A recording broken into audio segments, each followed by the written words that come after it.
Sir, हा कलाकार कट्टा हटवण्यात येणार आहे, त्याबद्दल तुमची अधिकृत भूमिका कशी आहे? मी 4 दिवसापूर्वीच इथं येऊन माझी भूमिका स्पष्टपणे मांडलेली होती की हा जो कलाकार कट्टा शिफ्ट करण्याचा यांनी घाट घातलेला आहे, हे जे कारण देत आहेत की ट्रॅफिक कंजेशन होतं, तर इथं तुम्ही आज पाहिलं तर कुठल्याही प्रकारचं ट्रॅफिक कंजेशन इथं होत नाही. आणि ते मी त्या दिवशी लाईव्ह व्हिडिओमध्ये पण पाठवलं होतं की समोरच्याच ठिकाणी एवढं अतिक्रमण आहे, त्याच्यामुळे तुम्हाला कुठलं कंजेशन होतं नाही आहे आणि इथं तुम्हाला कंजेशन होतं असं वाटतं आहे. तर याच्यामागे काहीतरी कुणाचा तरी वैयक्तिक स्वार्थ आहे असं माझं स्पष्ट मत आहे.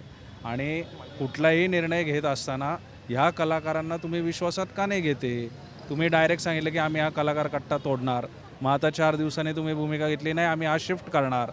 मग शिफ्ट करणार जर तुम्ही म्हणताय तर या कलाकारांबरोबर तुम्ही चर्चा करा. त्यांना दाखवा की तुम्ही कुठे शिफ्ट करणार आहे आणि याच्यापेक्षा मोठे जागा तुम्ही दाखवा, तिथं हा कलाकार कट्टा बांधा आणि मग याचा निर्णय तुम्ही घ्या, असं माझी स्पष्ट भूमिका आहे. आणि मी भूमिपूजन म्हणत नाही आहे. तुम्ही कलाकार कट्टा बांधा आणि मग शिफ्ट करण्याची भाषा करा, असं माझं स्पष्ट.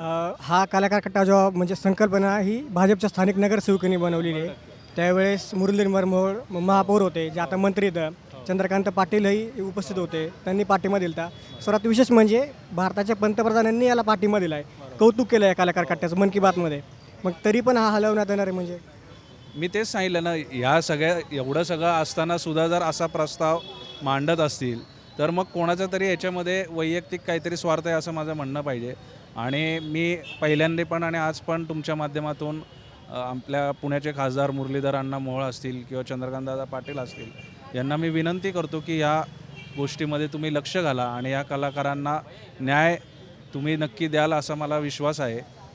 मग हा कलाकार कट्टाच्या संबंध जर काही पुढं जर काही हालचाली झाल्या तर तुमची आंदोलन वगैरे करणार का तुम्ही? हो, मी 100% या कलाकारांबरोबर शेवटपर्यंत थांबणार. बातमी म्हणजे थोडक्यात.